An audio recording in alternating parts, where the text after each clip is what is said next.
Alright, welcome to the asylum, everybody. Really hope that you guys enjoy your stay here. My name is Dr. J-Dub, and in this video, we're going to talk about OBS's noise filters. Now, OBS has a lot of different filters, and there are a lot of 15 or 20 minute long videos explaining all of them in a single shot there. But this video is for people who just want to get the noise filters down and not have to deal with all of the other stuff. Yeah, OBS, I'm going to be going through all of OBS's noise filters, each one of them, and I'm going to be explaining the parameters on each one. Now, you're going to see my numbers, what I have each parameter set to. However, each voice, each situation, each circumstance is different. So I would highly encourage you to just sort of experiment. And you'll be able to do that because you're going to have a better understanding of those parameters because I'm going to teach you. So let's go ahead and hop over to my OBS screen and we'll go from there. All right, so let's go ahead and apply these filters here. We're going to go down to our mic/aux, and then we're going to go to filters. We're going to click this gear icon, go to filters. Now, the ones we're going to talk about today, we've got noise suppression, noise gate, and expander. Noise suppression is basically for reducing background noises, so things like keyboard clicks, mouse clicks, maybe a little bit of white noise in your microphone, stuff like that. The more that you have this to the left, the stronger it's going to be.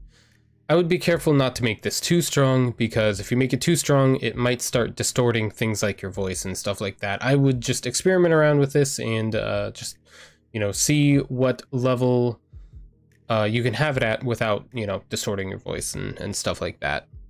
The noise gate here, we've got the close threshold and the open threshold. So the noise gate is going to be what decides if your mic is muted or unmuted. And the close threshold is where your mic gets muted, and then the open threshold is when it gets unmuted. So the closed threshold, whatever audio source, whatever noise or anything is below this, right? So I have mine set to -50, which is right here. Anything below this is going to get cut off because my mic is not even going to be on, right? My mic is going to be muted. Then the open threshold, which I have here at -35, is going to be where it gets unmuted, right? So that's going to be where it picks it back up, right? Where it's going to start picking up my voice.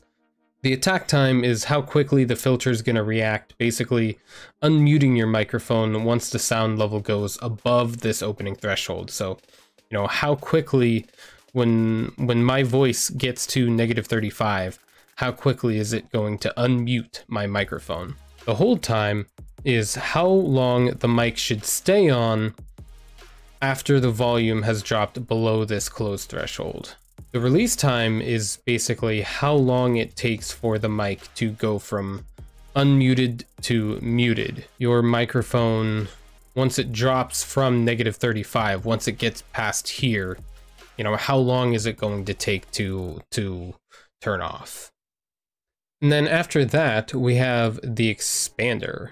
The expander is also used for removing background noise and stuff like that, like keyboard clicks, mouse clicks. So it has two presets. It has expander and it has a gate.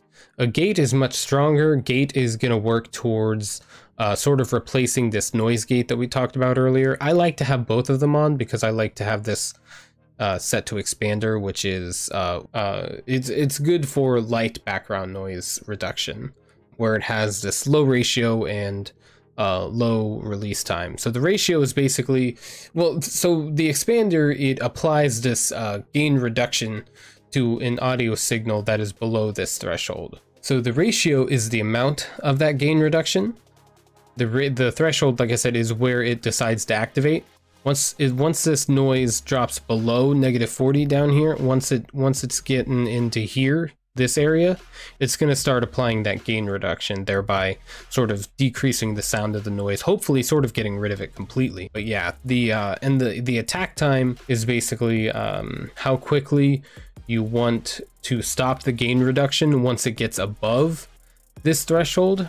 And so once I get to above -40 here, how quickly is it going to stop that gain reduction? And then the release time here is sort of the opposite of that, right? Once the noise, or whatever you're trying to block out, goes below -40, how quickly do you want it to reach that full gain reduction? The output gain, we don't really worry about that with expanders.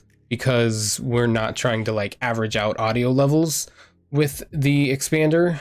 We're just sort of doing some light noise reduction. You can tell when I set it to gate here, you can tell it kind of increases the ratio and it increases the release time. That is basically because it's trying to replace the noise gate. But like I said, I like having a noise gate on, so I like to just keep this expander.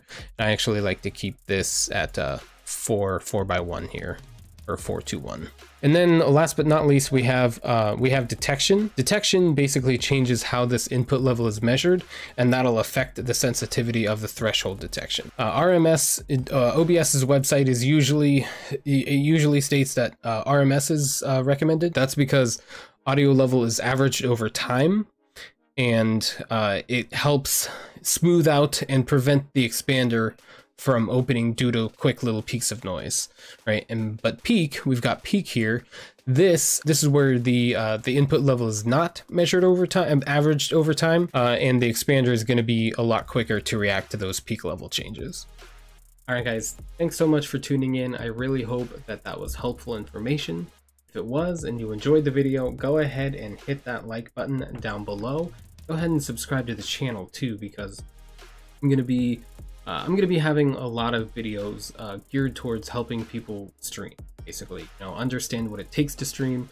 And yeah, and if you have any other questions, leave them down in the comments, or if you have any ideas for another video, maybe there's something that you want to know, that you want more information on, or maybe something that you don't understand, let me know down in the comments. Or you can also reach out to me on Twitter, or chat with me on Twitch. I'm live every Tuesday, Thursday, and Saturday from 6 to 9 p.m. EST.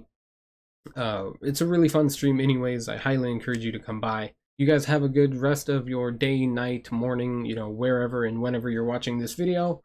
And you guys stay crazy, okay? Because there's not really any videos explaining that. Explaining it specifically, right? So, that's sort of the goal.